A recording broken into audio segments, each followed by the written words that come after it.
Scripture reading this morning is Matthew 28:19 and 20. Go therefore and make disciples of all nations, baptizing them in the name of the Father and of the Son and of the Holy Spirit, teaching them to observe all that I have commanded you. And behold, I am with you always to the end of the age. Well, good morning.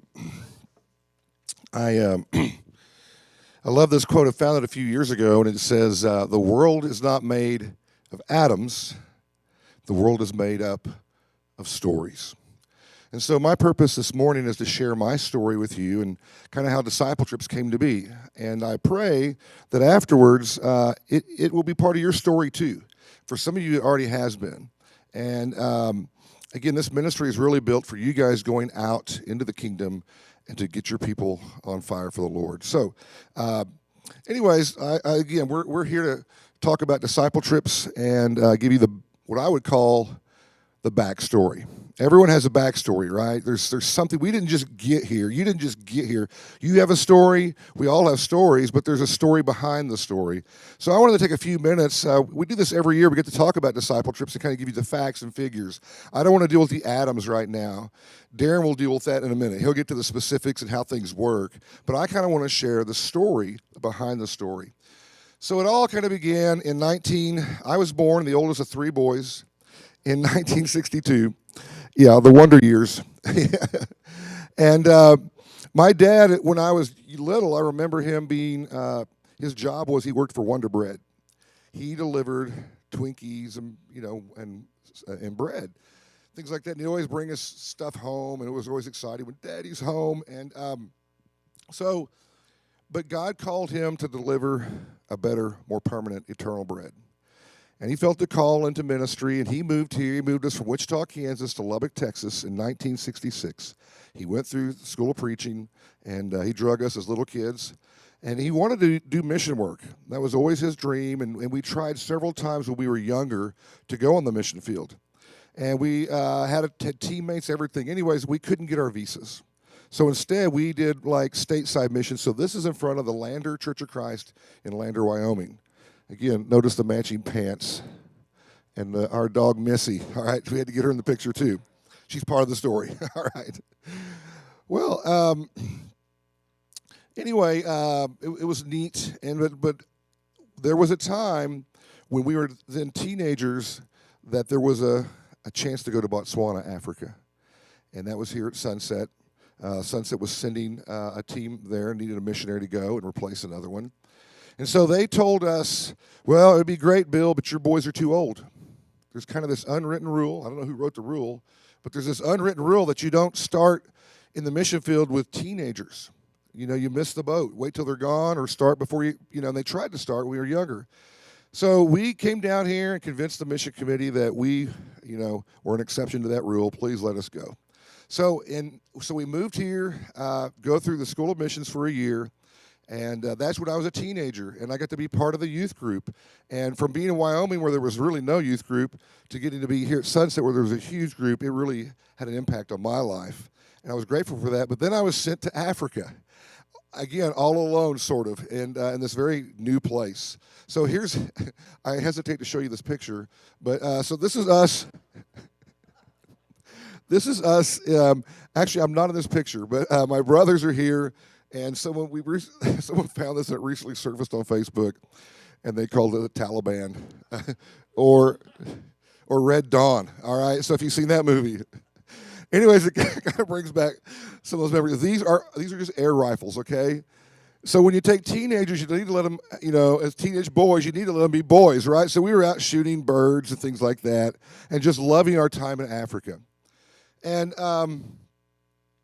anyway. Something happened that was really profound in my life. I got to join a men's fast-pitch softball team. I was just so eager to be part of something and get to meet other people and play sports. Well, I showed up at practice one day, and there was no one there. I was at the backstop. No one was there. Another guy eventually comes up, and just the two of us are there. We're talking for a while, waiting for, looking at our watches, waiting for everyone to show up, and it's obvious that didn't get the memo, right? It was a mistake. Somehow practice was canceled or we got the date wrong. Anyway, as we're there waiting for the team to show up, we're just talking, and this guy says, why are you in my country? It was obvious I was kind of an outsider. And I said, well, my dad's a missionary. And he goes, oh, really? Are you a Christian? I said, well, yeah, I am. Are you? And he said, yes. And we started talking, man. We started, killing the time, just talking about the church and being part of God's kingdom and stuff like that. Here I am, a 16-year-old boy, just doing that with this guy. And in some of his conversations, while he told me he was a Christian, I could tell there were some things missing. So I asked him, I said, have you been baptized? And he said, no, I haven't yet, but I want to. I said, well, you know what? Obviously, practice isn't going to happen. You want to go to my house and let's get my Bible out. Let's talk about it. Let's study, see what the scriptures say. And he said, sure. And so we went to my house, into my bedroom, grabbed my Bible, and then this happened that same night. Now, this is, by the way, this is what we looked like, not so much with guns, all right? But that is my family in Africa in front of our house. But this is what happened in the back of that house. I baptized Moses. And I just love this story. I thought I was just a missionary kid, and God taught me that day I could be a missionary too as a teenager. This shaped my life probably and changed the course of my life probably more than any other singular event. This picture is very iconic for me in my story. And so anyways, it was kind of neat. So I graduated from high school and came back to Lubbock. Of all places, was going to go to Texas Tech. My major was broadcast journalism. I was going to be an anchorman, all right? And but then I realized I don't want to talk about bad news every night. I want to tell the good news. And so I wound up coming here to the School of Preaching. I'm a second-generation SIBI student, sat in these very same pews you did as my dad had before. And I show you this picture because this is along the way before I went to school, I found the love of my life, Stacy Smith. We were kids in this youth group. I'd met her before I went to Africa. And then we started dating as soon as I got back. And we got married. And the other young lady here is Bakanuki. Bakanuki is like when I was there in Africa, she was one of our strongest members. She was like in the college group when I was a teenager, right? And so she loved to sing and worship. She was always so positive. And she went on to nursing school and actually recently retired with the World Health Organization. She was the top nurse in Botswana. So she had a very important job. The Lord has blessed her. And here's a cool little fact. She's going to be on our next disciple trip. Darren's going to take us here in a couple of weeks. We're going to go to Alabama. She's here visiting some of her children. And so she wants to be on a disciple trip. So that's going to be so cool. But I show you this picture because I know we got our women they're in the ladies' chapel. So guys, I want to make a point here real quick. You're out there, especially you single guys. If you're, you need to marry a woman who wants to be a preacher's wife. Okay? That is so important. I know a lot of guys who got in ministry and then had to get out because their wife, it just didn't fit her. She didn't really want it. And so a lot of gifted men have sometimes found they had to go back into secular work just to keep their family intact. So if you really want to be in ministry for the long haul, you need to find you the right woman, someone who loves ministry. And so when I started falling in love with Stacy, I said, hey, I'm probably going to be a preacher. What do you think of that? And she said, I've always wanted to be a preacher's wife. I'm like, yes. All right, so it worked out early and good for me. So, and here we are. I got to take Stacy back about 6 years ago to Botswana, and she got to meet Bakanuki and all those stories and things that happened from those years she was writing me these letters. Well, anyway, I came here, like I said, in 1984, and in 1986 I graduated, moved out to Phoenix, and was the youth minister out there with Truett, and then 2 years later moved to Oklahoma, and I wanted to take my kids on a mission trip. I wanted for them to experience what I'd experienced. And so, because I knew a mission trip could ignite something in them like it did in me, right? Being in Africa. So I knew we could get to Mexico, but there wasn't any, we didn't have contacts there, but I just knew we could even drive there. It was close enough to get there. So I found some churches in Texas, asked if we could tag along with them. They said yes. And that kind of planted the seed. And this was an idea was sparked, I'll talk about more in a moment, back then in 92. But this is that youth group I took in Oklahoma. These 14 people were, again, part of another significant moment in my life. Taking them to Mexico, making it happen, and seeing the transformation that went. And by the way, this guy right here is the dad of three of these kids, actually, and he was also one of our shepherds. And that's the next point I want to make to you, is that when you do big stuff for the Lord, have a shepherd with you. Okay? Have another leader there with you alongside of you. This guy worked harder than anybody on this trip. This is kind of a hard picture, but he is coated in mud.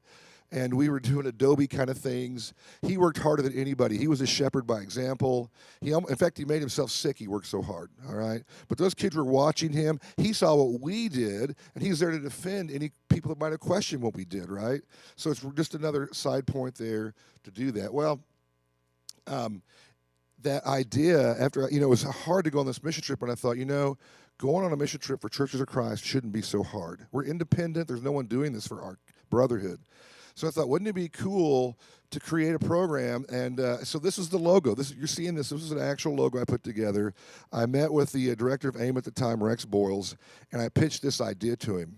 I said, I want to come back to Lubbock and start a pre-AIM program called TIM, Teens in Missions. And Rex said, that's a great idea, Jeff. One problem, your kids are too old. Back to in other words, you got these young kids, now actually they're too young. He said, you got these young kids at home, you're going to have to be gone a lot, away from them. That's not good for your family. And he was right. So I had to put this dream on the shelf and actually forgot about it for like 20 years. I just started taking my own youth group, getting experience. And by the way, if I would have done this back then, it would have failed. I wasn't ready. I mean, you might have an idea now, but you need time for that idea to germinate, to mature, to get experience. Okay? And then God, in his timing, will call you to launch it. And so that's what happened. In 2011, God revives a 20-year-old forgotten vision, all right, through a conversation with Truett at a coffee shop. And now you see what we call DiscipleTrips. And we connect people to places around the world to be part of God's greater purpose of taking disciples to make disciples, what Darren just read about in a moment. So all sorts of cool things are happening, and I want to make sure there's nothing else I need to say real quick before I turn. You're going to fix it to watch a video, and we're done. So I want to I want to share with you this cool video. You guys are the first ones to see this, all right? We'll use it a lot, I think. I appreciate your feedback. But we're going to share with you this video, and again, it's all about taking help and hope and returning with passion and purpose. That's why we go on a mission trip. We go there to take help and hope, and I think you'll see that in this video. But we return with passion and purpose. And when this video's over, then Darren's going to tell you some of the details. Roll it.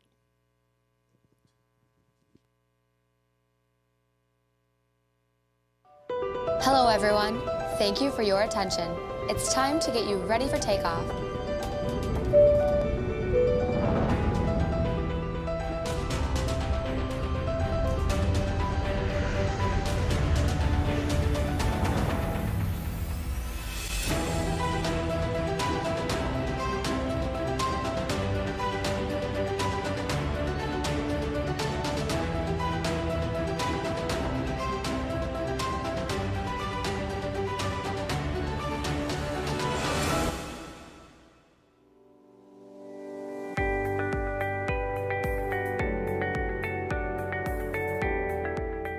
Mission trips are very, very important. It helps with teens or even with adults, for them to see outside of themselves and look at the big picture of the kingdom of heaven, God's kingdom, and looking at kingdom work.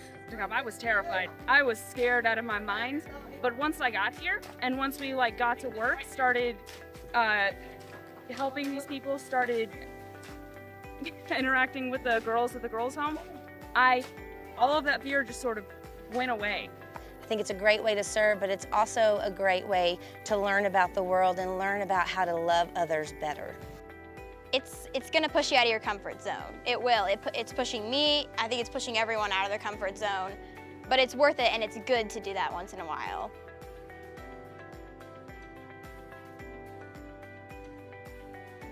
Based on my experience, I don't see any reason that, no matter what context it is, why someone would not want, if you're going to go on a mission trip, why you wouldn't want to go with DiscipleTrips. They just take out so many of the difficult things and so many of the headache of the planning of going, and instead you just get to focus on getting there and what the Lord is doing in that moment. to get to go with my daughter was super special. Of course, that was a different lens with which I was looking at things like safety. Some of the other things that were special were the kind of devotional times that we shared at the end of the day as we reviewed what we experienced with each other, some of it good, some of it hard, and I love the way that our leaders from DiscipleTrips really guided us through that. The team with DiscipleTrips was phenomenal. I didn't ever feel like I didn't know what to expect. There always seemed to be a good plan in place to know what was coming next. They prepared us so well, even before we left, with some really good training. And that brought a lot of comfort to me as a mom. I have never felt unsafe here at all. Everything has been very secure, but I think it is an invaluable trip for students especially.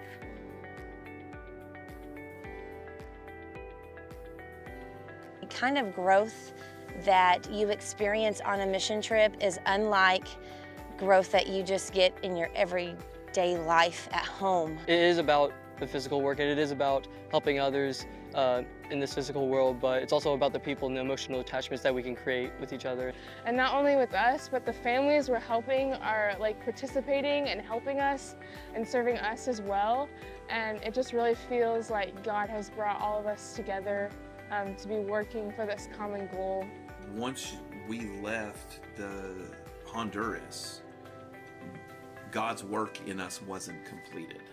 There was still a lot of good things that happened post Honduras. Just try it.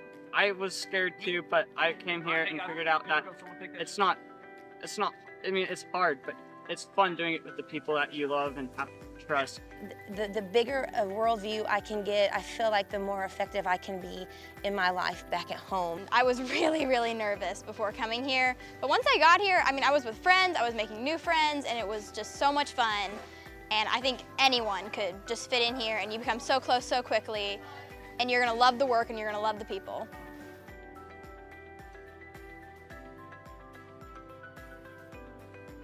You know, sometimes people ask me, why do you do this, Jeff? This is kind of crazy. And in some ways they're right. It is a little crazy, but it's crazy beautiful. I mean, I love seeing moments like this happening when we bring people from North America to Central America or in other parts of the States even, and just coming together as Christians, as believers, as disciples, and making disciples, whether it's us growing as disciples or teaching new people about Jesus, and to see people's faith take flight. That's what makes it all worth it. So yeah, it's a lot of trouble, but it's worth every moment. And it's something that you just can't really understand until you have been there. And I really want to invite you to think about coming on a trip like this. Yeah, it costs a lot of money, it's a lot of trouble, but I want to tell you it's worth it. And I want you to think of it as an investment. It's an investment in the souls of the world. There's 8 billion people here, and the church needs to be doing more. And we've got to be learning that all of us can be missionaries at some level. Doesn't mean you go and sell everything and go move to a faraway country, no. But can you come for a week or two and bless people and let them know they're not forgotten? Yes, you can, and I hope you will.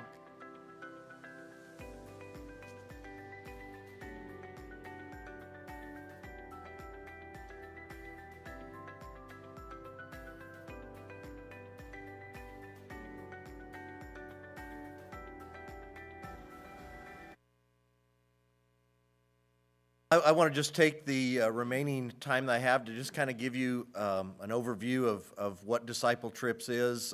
Just real quickly, I was a youth minister for 10 years in Colorado, and two of the biggest impacts I had on our youth group were church camp, obviously, because you bond as a youth group at church camp.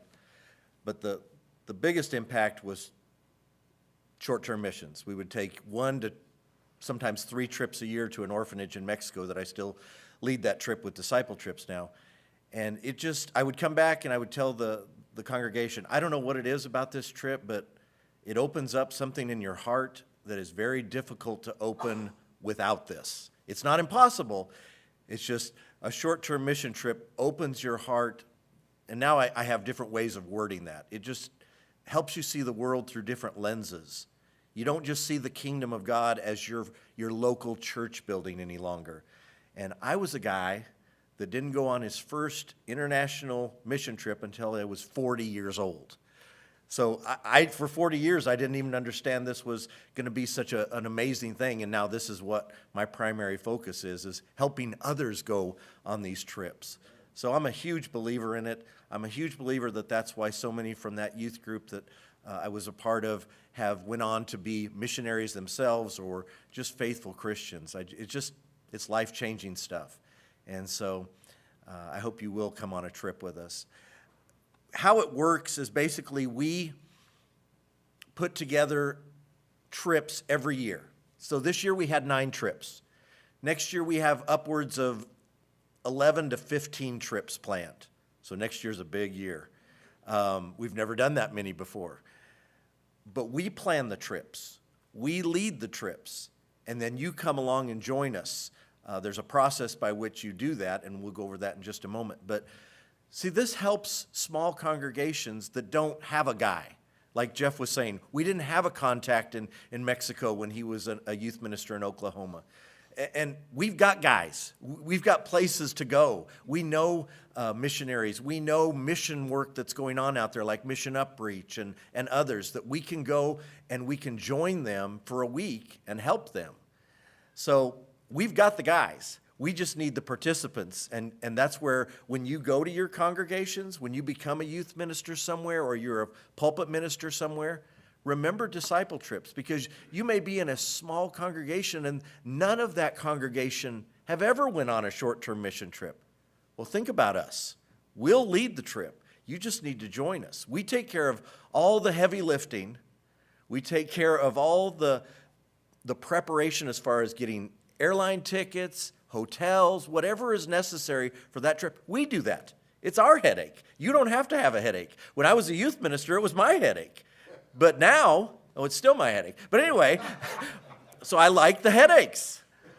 I may not like the headaches, but I know it's well worth it. Let me quickly, my first trip that when I became a youth minister at this congregation, it's where Walker and Aiden hail from. I knew stepping into that role that I was going to have to lead this trip to Mexico.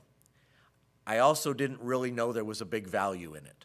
So as I was doing all that preparation work, I was doing it with kind of a not great attitude. Going, man, this is a lot of work. Is this really worth it? I mean, this is a lot of paperwork. This is a lot of just work. The minute my foot stepped outside that van and touched the ground at Casa de la Esperanza, I knew it was all worth it. I don't know why, but I knew I had experienced something life-changing the minute I touched the ground there. So it's worth it. We love doing the hard work because we know this helps people's faith grow. The way we word it, take flight, that it grows. It's not about, faith taking flight is not about getting on an airplane. It's watching faith grow. And so that's what short-term missions do. Whether it's with disciple trips or anyone, that's the value of short-term missions. All right, our website, we love our website. It's our best friend because on our website is everything you need to know about this ministry. It's everything in an easy-to-read format. The homepage, as you see here, there's some SIBI grads there, a number of them on there. The Solankas, James Lindemann, I'm seeing some others. Oh, Abby, who just got back from the AIM field. Abby Pauley, she's in that. She's a young girl in that picture. But anyway, these trips are all on that webpage. So you go to the homepage, DiscipleTrips.com, and I've circled, you probably can't read it, but it says Our Trips in yellow circling. Oh, I can't read it there. You can probably read it there. Okay, Our Trips.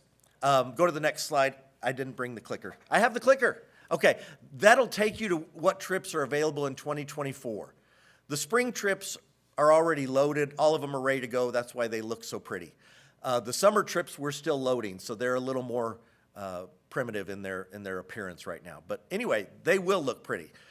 You just go to that, Our Trips, and then you click on one of those trips that you want to go to.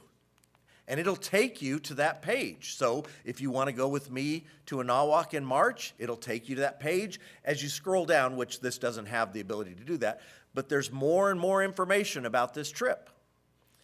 And at the bottom, or I'm sorry, about in the middle, There's a page that you can print out if you wanted to give it to your elders back home and say, I'm going on this trip. Here's some information about it. If you just want to have it for your own records, it's just a one-page printout about the trip. But there's also a button that says register now or register here. I picked the wrong button. There we go. So it'll then take you to an application page. If you've already been on a trip with us, so all of you that went, how many of you went last March on a trip with us? There's a number in this room. You do not need to fill out another application. You just click the top button that says, email us. It's too small? I was hoping for participation. Email us. And so it'll take you to an email page, and you just say, I want to go to Anahuac again with Darren because it was, the best trip of my life. So that'll be Walker's wording, I'm sure. But anyway, Walker has been with me on that trip for 10 years probably, and Aiden as well. They both have been on that trip so many times. So I'm so happy they're here. Anyway, the second one, are you a first-time applicant? Well, then you would apply here. But there's more. At the bottom, it says, are you a Sunset International Bible Institute student? You have your own application. The reason is, see, when we have people from all over the nation applying, we don't know these people. So there's a vetting process. They need to send references. They need to do a little extra because we don't know who they are. And we want to make sure that we're bringing people that should be going on a trip. Well, we know you. You've already went through the vetting process, so you don't have to do references. So that's why you have your own application. So please use that unless you just really want more references to be sent out, and that's fine too. But you'll click on SIBI. It'll take you to an application, and then you'll be accepted. Now, these are the 2 trips we took last March, and this is where we're going to close because on Thursday at lunch, if you are interested in taking part in this international campaign next March for your international campaign requirements, come to room 210, bring your lunch with you, and we'll talk about these 2 trips that we'll be taking next March. So David Henniger will be leading another one to Nicaragua, and I'll be leading one to Anahuac, Mexico. But I hope that you'll not just look at disciple trips as something you did while you were a student here. I hope you will take it with you as you go to your congregations after graduation, and remember, there's a way to help your people go on a trip. There's a way for you to lead a trip with your people without all the headaches, because we'll still be the trip guides and we'll still take care of the logistics, but you can come and watch your congregation grow closer than you've ever seen. I preach in Loop, Texas. Many of you know that. Loop has been on 2 different disciple trips with me, and they're a congregation of 40. And not only do they go, they help support others to go. And so you just never know what will happen when that door starts opening with short-term missions. But I'm glad I'm a part of it, and you will be too. So if you're interested in those 2 trips, come join us on Thursday. Thank you for your attention.